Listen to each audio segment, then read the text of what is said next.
तो मैं डब्लू कुमार आप लोगों के लिए सीटेट का मोस्ट क्वेश्चन लेकर के आए हैं, जिसमें बाल विकास से संबंधित यह क्वेश्चन बार बार पूछा जाता है।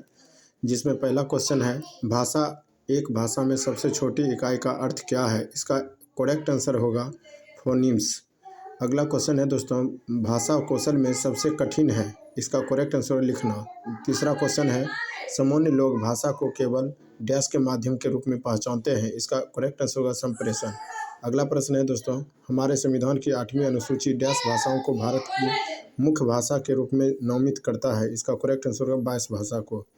अगला प्रश्न है, जब विषय वस्तु का वाक्य बंधारण के आधार पर वर्गीकृत किया जाता है तो वह कहलाता है, इसका करेक्ट आंसर व्याकरणिक वर्गीकरण। अगला प्रश्न है दोस्तों, बच्चे का पहला शब्द सबसे अधिक निम्न में से किससे संबंधित होता है? इसका करेक्ट आंसर मूर्त वस्तुओं से। अगला प्रश्न है दोस्तों, भारतीय समाज के बहुभाषी चरित्र को देखा जाना चाहिए, इसका करेक्ट आंसर विद्यालय जीवन के संवर्धन के संसाधन के रूप में। अगला प्रश्न है दोस्तों, एक बच्चा कैट शब्द को उसके घटक ध्वनिग्राम C+A+T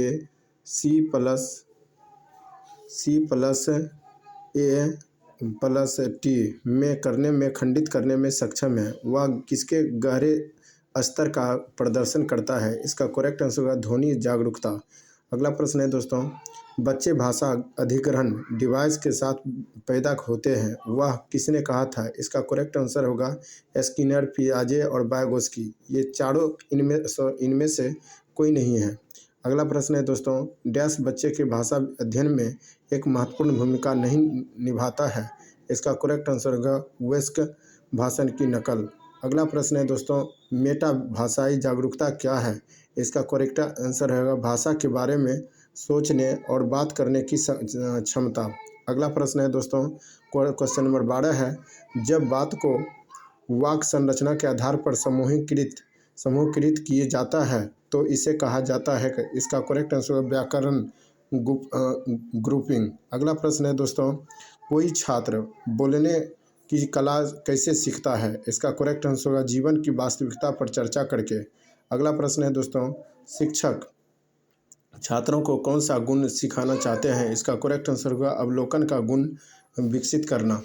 अगला प्रश्न है दोस्तों, बोधगम्य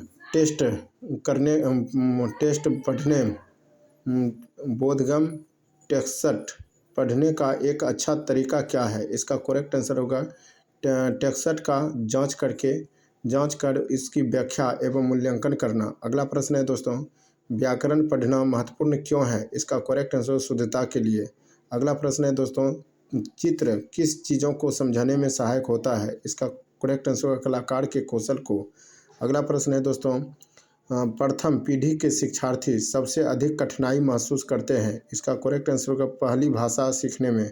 अगला प्रश्न है दोस्तों, भाषा का समझना और उपयोग करना बच्चों को सक्षम बनाता है, इसका करेक्ट आंसर होगा परिवेश को अपने आसपास से संबंधित करना। अगला प्रश्न है दोस्तों, किस प्रकार का शिक्षण अर्थ संदर्भ पर जोर देता है, न कि भाषा सीखने में रूपों और पैटर्न पर? इसका करेक्ट आंसर संप्रेषणीय भाषा शिक्षण पर।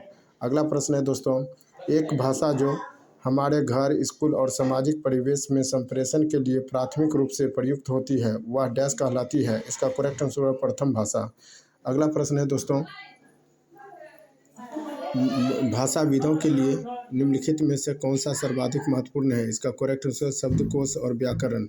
अगला प्रश्न है दोस्तों, एक बालक डैश की आयु में अपनी भाषा विकसित करता है जो एक भाषा के उपर्युक्त शब्द और व्याकरण के सही नियम से मिलती है, इसका करेक्ट आंसर 4 वर्ष।